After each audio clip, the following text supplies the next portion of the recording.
रुद्र एक वीर योद्धा एपिसोड 98 4 योद्धा vs एक योद्धा। रुद्रांश के हाथ की मुट्ठी में एक हथियार था जिसे उन पांचों में से एक ने पकड़ रखा था।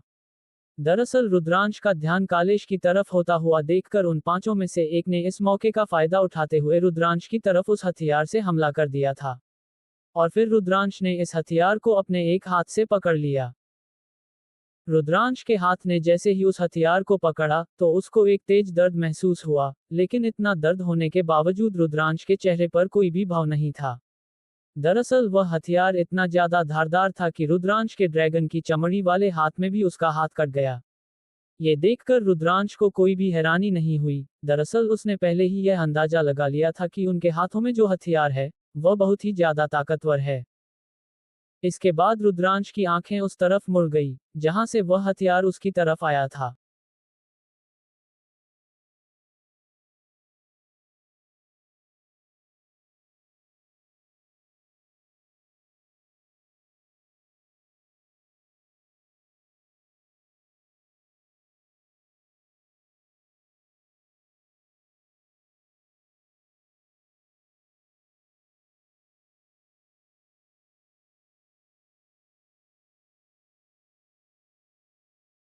अब रुद्रांश की आंखों में जो बेरहमी दिख रही थी उसे देखकर तो एक पल के लिए वह योद्धा डर भी गया। लेकिन फिर उसने ये कहकर अपने आप को समझाया कि रुद्रांश अभी भी उससे कमजोर है। तभी रुद्रांश ने उस हथियार को दूर फेंक दिया। इसके तुरंत बाद रुद्रांश के हाथ में धीरे धीरे नीले रंग की आग जलने लगी और फिर धीरे धीरे रुद्रांश का घाव फिर से भरने लगा। कुछ ही पल में रुद्रांश का घाव पूरी तरह से भर गया। इसके बाद रुद्रांश ने एक बार अपने हाथ की तरफ देखा जो कि अब पूरी तरह से भर चुका था। फिर उसने उस हाथ को एक मुट्ठी बनाया और फिर उस तरफ बड़े ही गुस्से के साथ देखने लगा और फिर एक तेज चीख के साथ रुद्रांश ने अपने पंख फड़फड़ाए और उसकी तरफ बढ़ गया। रुद्रांश की गति अब लगभग उन 5 योद्धाओं के लगभग बराबर ही पहुंच गया था। इसी के साथ रुद्रांश पलक झपकते ही आधी दूरी पार कर चुका था। इधर जब उस योद्धा ने रुद्रांश की ऐसी गति देखी तो उसकी आंखें हैरानी से चौड़ी हो गई और फिर उसने अपने आप को संभालते हुए पीछे हटने की कोशिश करने लगा। दो सांस ली और अपने हथियार को फिर से निकाला और रुद्रांश की तरफ तेजी के साथ बढ़ने लगा। अब उस योद्धा की दोनों योद्धा एक दूसरे की तरफ बहुत ही तेजी के साथ बढ़ रहे थे। एक के हाथ में तलवार था जबकि दूसरे हाथ में एक नुकीला हथियार। जैसे ही वह दोनों एक दूसरे के पास पहुंचने वाले थे रुद्रांश के तलवार का आभा फिर से बहुत ही तेज हो गया और इसके तुरंत बाद डिंग डिंग डिंग दोनों के हथियार एक दूसरे से टकराने लगे। लेकिन इस बार रुद्रांश का पाल भारी दिख रहा था।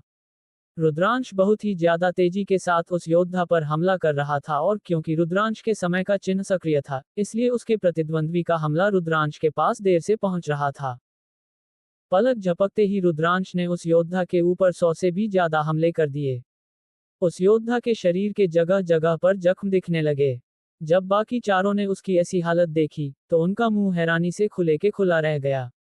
कालेश को भी ये देखकर हैरानी हो रही थी कि रुद्रांश, जो कुछ ही समय पहले उनके सामने कुछ नहीं था, वह अब उनके बराबर कैसे ताकतवर हो गया।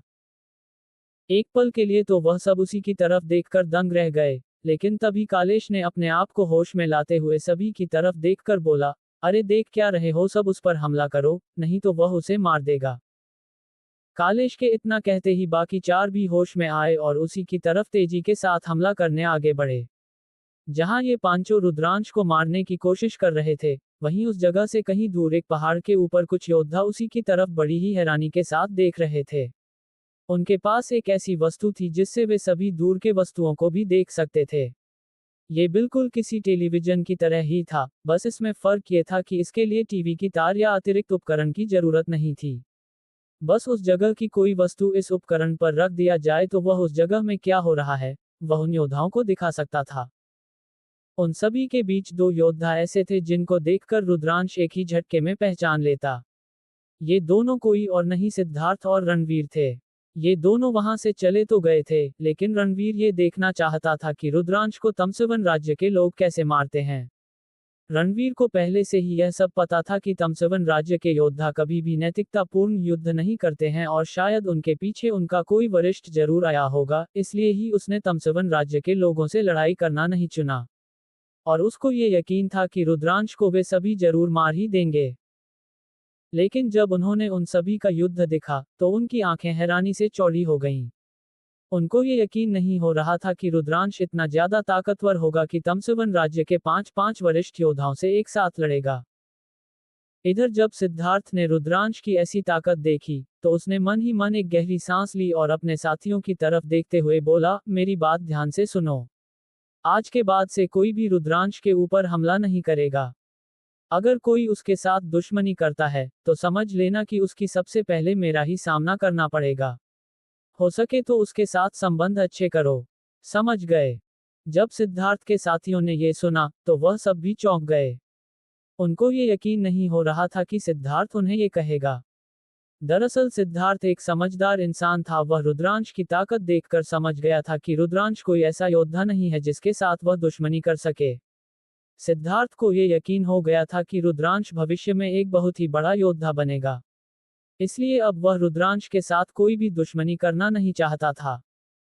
इधर रणवीर की तो हालत खराब हो गई थी।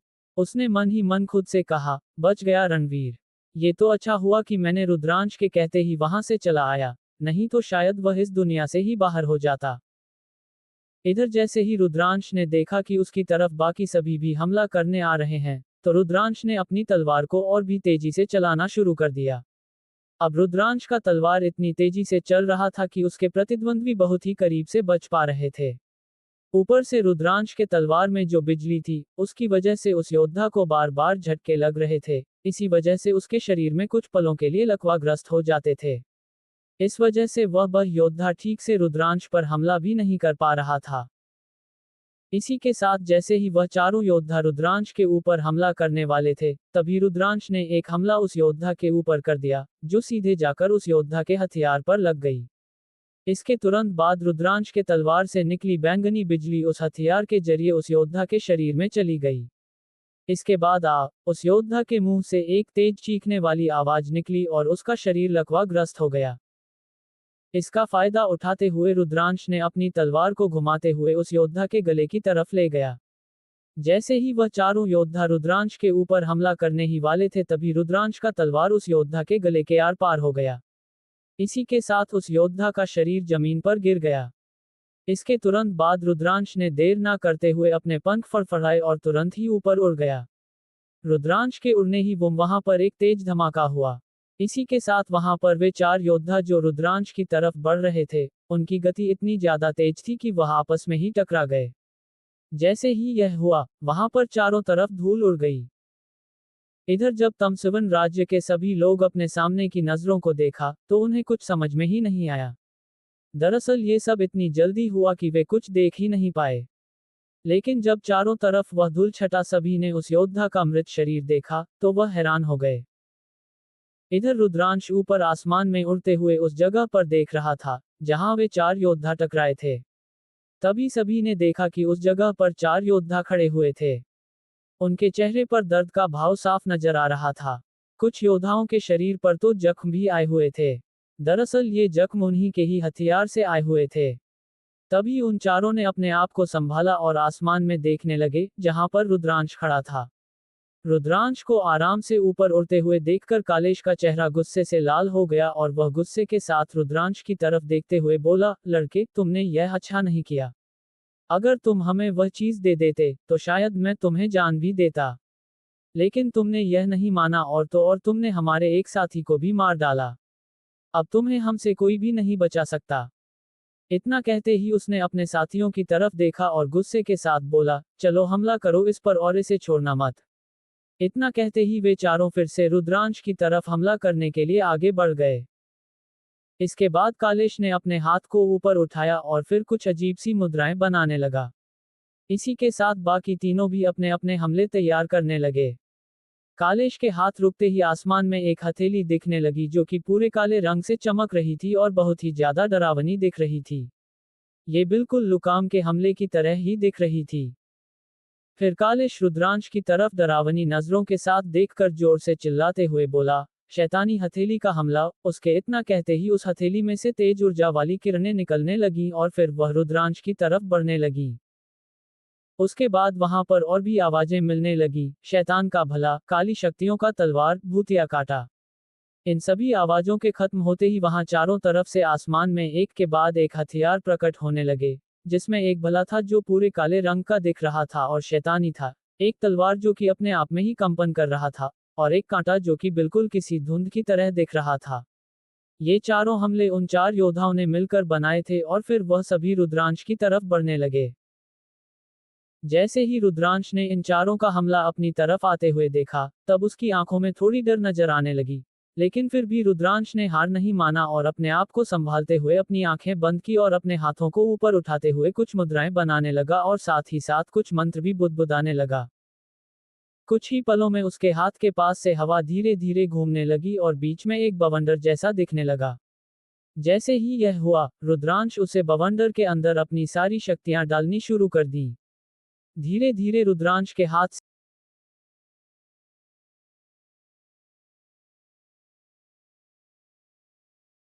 लेकिन रुद्रांश जानता था कि यह बवंडर उन 4 हमलों को रोक नहीं सकता, इसलिए रुद्रांश ने अपने ड्रैगन की बैंगनी बिजली को भी इसके अंदर समाहित कर दिया।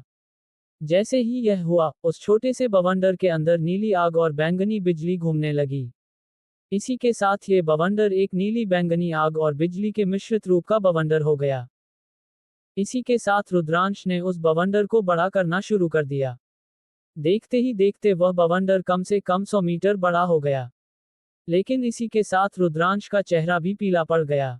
दरअसल इस हमले में रुद्रांश का बहुत ही ज्यादा ऊर्जा खर्च हो गया था। जैसे ही उस बवंडर ने अपना रूप लिया, वहां पर रुके हुए तमसवन राज्य के कमजोर योद्धा डर के मारे चीखने लगे।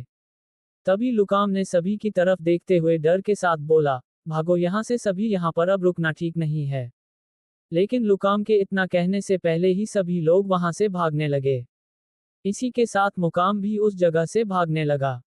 इधर बहुत सारे लोग उस बवंडर को देखकर खौफ में आ गए। उनको ये यकीन नहीं हो रहा था कि रुद्रांश के पास इतना खतरनाक हमला भी हो सकता है।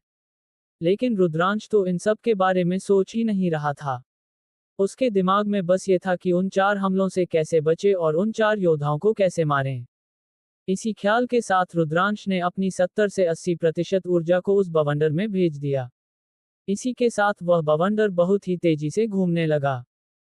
फिर रुद्रांश ने अपनी आंखों को उन 4 हमलों की तरफ किया और फिर अपने हाथ को ऊपर उठाते हुए अपने आग और बिजली से बने बवंडर को उन 4 हमलों की तरफ कर दिया। जैसे ही उन योद्धाओं ने ये देखा, तो उनकी आंखें भी हैरानी से फटी की फटी रह गईं। वह सब यह महसूस कर पा रहे थे कि उस बवंडर की ताकत उनके हमले से कहीं ज्यादा है। दरअसल ये रुद्रांश का आग का बवंडर युद्ध तकनीक था। यह एक तीसरे स्तर के अंतिम श्रेणी का बहुत ही खतरनाक युद्ध तकनीक था। और अब जब रुद्रांश ने इसमें अपनी बिजली को भी मिला दिया था, तो यह अब एक चौथे स्तर के मध्यम श्रेणी का युद्ध तकनीक बन चुका था। इसी वजह से रुद्रांश का ये हमला उन 4 हमलों पर भी ज्यादा ताकतवर लग रहा था। इधर कुछ ही पलों में रुद्रांश का हमला और वह 4 हमले बहुत पास पहुंच गए थे। क्या होगा आगे? क्या रुद्रांश का हमला बचा पाएगा रुद्रांश को, या फिर होगा